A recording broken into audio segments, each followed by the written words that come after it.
Hello, നമ്മളിന്നുള്ളത് Thrippunithura Hill Palace മ്യൂസിയത്തിലാണ്. നമ്മൾ കയറി കഴിഞ്ഞാൽ തന്നെ ലെഫ്റ്റ് സൈഡിൽ അവരുടെ ടിക്കറ്റ് നിരക്കുകളെല്ലാം ഏർപ്പെടുത്തിയിട്ടുള്ളൊരു ബോർഡ് കാണാൻ പറ്റും. അവിടെ നിന്ന് ടിക്കറ്റും എടുത്ത് കയ്യിൽ മൊബൈൽ ഫോണോ അല്ലെങ്കിൽ ക്യാമറകളോ അങ്ങനെ എന്തെങ്കിലും ഉണ്ടെങ്കിൽ അതിനുള്ള ചാർജും അടച്ച റെസീറ്റും വാങ്ങിയിട്ടാണ് നമ്മൾ ഉള്ളിലേക്ക് പ്രവേശിക്കേണ്ടത്. മൊബൈൽ ക്യാമറയിൽ ഷൂട്ട് ചെയ്യുന്നുണ്ടെങ്കിൽ മാത്രം നമ്മൾ പൈസ അടച്ചാൽ മതിയാകും. ചെറുപ്പത്തിൽ ഹിൽ പാലസ് എന്നൊക്കെ കേൾക്കുമ്പോൾ തന്നെ അതെന്താണെന്ന് അറിയത്തില്ലായിരുന്നു. പക്ഷേ മണിച്ചിത്രത്താഴ് ഷൂട്ട് ചെയ്തിട്ടുള്ള മാടമ്പള്ളി അല്ലെങ്കിൽ തെക്കിനി ആ ഒരു മുറി ഇരിക്കുന്ന ആ ഒരു വീട്, അതൊക്കെ ഭയങ്കര കൗതുകമായിരുന്നു. കാണാനും ഭയങ്കര ആഗ്രഹമായിരുന്നു. പക്ഷെ അത് സാധിച്ചത് വളരെ റീസെൻ്റ്ലി ആണ്. 3-4 മണിക്കൂർ മിനിമം നമുക്കതിനുള്ളിൽ കാണാനുണ്ടാവും. എൻ്റെ ഒരു പോയിന്റ് ഓഫ് വ്യൂവിൽ പറയുകയാണ്. അതുമാത്രമല്ല, പല സ്ഥലങ്ങളിലും നമുക്ക് ഫോട്ടോ എടുക്കുവാനുള്ള അനുമതി മാത്രമേ ഉള്ളൂ. വീഡിയോഗ്രാഫി നമുക്ക് ആ ഒരു പെർമിഷൻ അവർ തന്നിട്ടില്ല. ഫോണിൽ ഫോട്ടോ എടുക്കുമ്പോൾ ലൈവ് എന്ന് പറയുന്നൊരു ഓപ്ഷൻ ഉള്ളത് കൊണ്ടാണ് എടുത്തിരിക്കുന്ന ഫോട്ടോസിലൊക്കെ ചെറിയൊരു മൂവ്മെൻറ്റ് നിങ്ങൾക്ക് കാണാൻ സാധിക്കുന്നത്. അത്യാവശ്യം സൂര്യൻ്റെ അനുഗ്രഹത്തോടു കൂടി മാത്രമേ നമുക്ക് ആ പാലസിൻ്റെ ചുറ്റുപാടും കാണാൻ പറ്റുകയുള്ളൂ. കാരണം അതിൻ്റെ വർക്കിംഗ് അവേഴ്സ് അങ്ങനെയാണ് ചിട്ടപ്പെടുത്തിയത്. രാവിലെ 9 മണി മുതൽ ഉച്ചയ്ക്ക് 12:30 വരെയും പിന്നീട് ഉച്ചയ്ക്ക് 2 മണി മുതൽ 4:30 വരെയുമാണ് ഇവിടത്തേക്ക് പ്രവേശിക്കുവാനുള്ള സമയം. തിങ്കളാഴ്ച അവധിയാണ്. അതുകൂടാതെ 4 മണിക്ക് ശേഷം ടിക്കറ്റ് കൗണ്ടറുകൾ പ്രവർത്തിക്കുന്നതല്ല. 3 മണിക്കൂറിന് മുകളിൽ കാണുവാനുണ്ട് ഇവിടുത്തെ എല്ലാ സ്ഥലങ്ങളും. അതുകൂടാതെ തന്നെ ഇതുപോലെയുള്ള ചിത്രങ്ങളും കുറിപ്പുകളും രേഖപ്പെടുത്തലുകളുമൊക്കെ വായിക്കുവാനും നമുക്ക് കൂടുതലായിട്ടും അകത്തേക്ക് ചെന്ന് കഴിഞ്ഞാൽ നമുക്ക് ഫോട്ടോ എടുക്കാനുള്ള അനുവാദമുണ്ടെന്ന് മുന്നേ പറഞ്ഞു കഴിഞ്ഞു. രാജാവിൻ്റെയും അല്ലെങ്കിൽ രാജകുടുംബങ്ങളുടെ അംഗങ്ങളുടെ ചിലരുടെ ഫോട്ടോയും അവരെ പറ്റിയുള്ള വിശദാംശങ്ങളും അവർ ഉപയോഗിച്ചിട്ടുണ്ടായിരുന്ന സാധനങ്ങളും എല്ലാം തന്നെ നമുക്ക് അതിനകത്ത് കാണാൻ സാധിക്കുന്നതാണ്. സ്പോർട്സ് പോലുള്ള വിവിധ മേഖലകളിലായി അവർ കാണിച്ച താല്പര്യവും ആ കാലത്ത് നിലനിന്നിരുന്ന വലിയ സത്യാഗ്രഹങ്ങളും മറ്റും അവിടെ രേഖപ്പെടുത്തിയിട്ടുണ്ട്. അതുകൂടാതെ തന്നെ ടൈം ലൈന് പ്രകാരം രാജാക്കന്മാരുടെ പേര് വിവരങ്ങളും അവിടെ രേഖപ്പെടുത്തിയിട്ടുണ്ട്. രാജഭരണവും രാജാക്കന്മാരെയും മാത്രമല്ല, വിദേശ ശക്തികളെയും കൃത്യമായി അവിടെ അടയാളപ്പെടുത്തി വച്ചിട്ടുണ്ട്. സമയമെടുത്ത് ഓരോ ഭാഗവും കണ്ട് വായിച്ച് അറിഞ്ഞ് മനസ്സിലാക്കി വരേണ്ടതാണ് ഹിൽ പാലസ് എന്ന് പറയുന്നത്.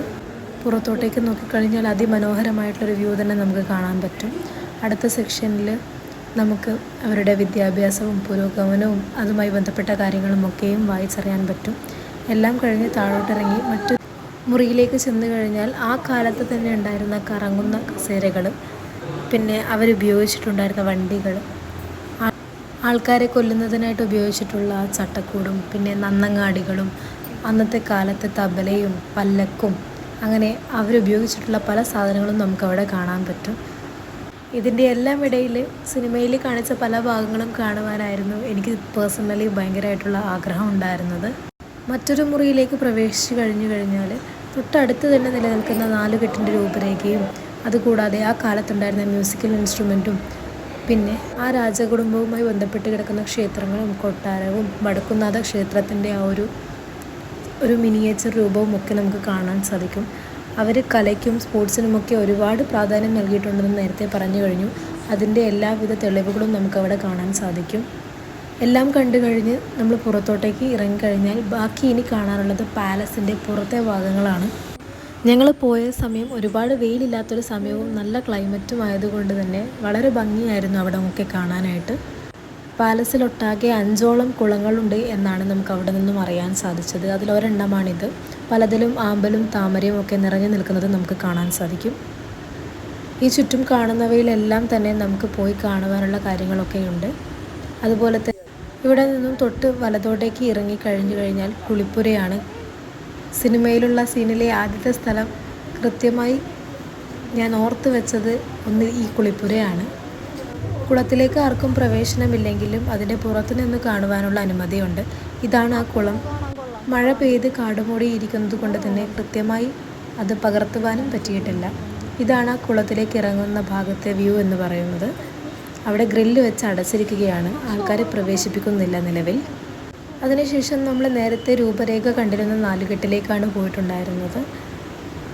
അതിൻ്റെ ദിശയെ ആധാരമാക്കിയിട്ട് അവിടെ 4 ദിക്കിലുമുള്ള മുറികൾക്ക് തെക്കിനി, വടക്കിനി, പടിഞ്ഞാറിനി, കിഴക്കിനി എന്നൊക്കെ പേരുണ്ട്.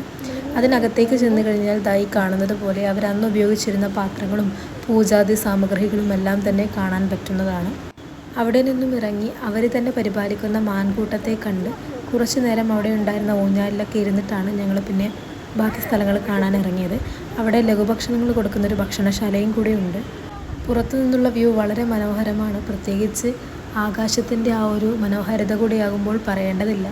ഏത് സമയത്ത് വന്നാലും വെയിൽ തന്നെ ആയിരിക്കും. എന്നാലും ഞങ്ങൾ എത്തിയ സമയത്ത് അത്രയും കഠിനമായിട്ടുള്ള വെയിലുണ്ടായിരുന്നില്ല. സിനിമ ഒരുപാട് തവണ കണ്ടതുകൊണ്ട് തന്നെ ഓരോ സ്ഥലവും ആ സിനിമയിൽ എവിടെ പ്രതിപാദിക്കുന്നു എന്നുള്ള കാര്യമൊക്കെ നമുക്ക് കാണുമ്പോൾ തന്നെ ഓർത്തെടുക്കാൻ പറ്റുന്നുണ്ടായിരുന്നു. വളരെ സന്തോഷം തോന്നി ഇതുപോലൊരു സ്ഥലം, ഒരു പുരാവസ്തു മ്യൂസിയം സന്ദർശിക്കുവാൻ സാധിച്ചതിൽ. സന്ദർശനം നടത്തുമ്പോൾ അവിടെയുള്ള ഒരു വസ്തുവിനും കേടുപാട് വരുത്തുവാൻ പാടുള്ളതല്ല. ഒരുപാട് മരങ്ങളുള്ളത് കൊണ്ട് തന്നെ അതിൻ്റെ താഴെ എവിടെയെങ്കിലും ഇരിക്കുവാനുള്ള സൗകര്യത്തിൽ പോയിരുന്നാൽ നല്ല കാറ്റുകൊണ്ട് കുറച്ചു നേരം വിശ്രമിക്കുകയും ചെയ്യാം. ഇതുവരെ ഈ മ്യൂസിയം സന്ദർശിക്കാത്തവരും പോവാൻ ആഗ്രഹമുള്ളവരും തീർച്ചയായിട്ടും വരേണ്ട ഒരു സ്ഥലമാണ് ഹിൽ പാലസ് മ്യൂസിയം എന്ന് പറയുന്നത്. 12:30 മുതൽ 2 മണി വരെയാണ് അവിടെയുള്ള ആൾക്കാരുടെ ലഞ്ച് ബ്രേക്ക് എന്ന് പറയുന്നത്. ആ സമയത്ത് എല്ലാ സ്ഥലങ്ങളും അടച്ചിട്ടിരിക്കുകയായിരിക്കും. ആ സമയത്ത് നമുക്ക് അകത്തേക്ക് കയറി കാണുവാനുള്ള പെർമിഷൻ ഉണ്ടായിരിക്കുകയില്ല. ഇത്രയുമാണ് ഇന്നത്തെ ഹിൽ പാലസിൻ്റെ വീഡിയോയിലെ വിശേഷങ്ങൾ. നമുക്ക് അടുത്ത വീഡിയോയിൽ ഉടനെ കാണാം. താങ്ക്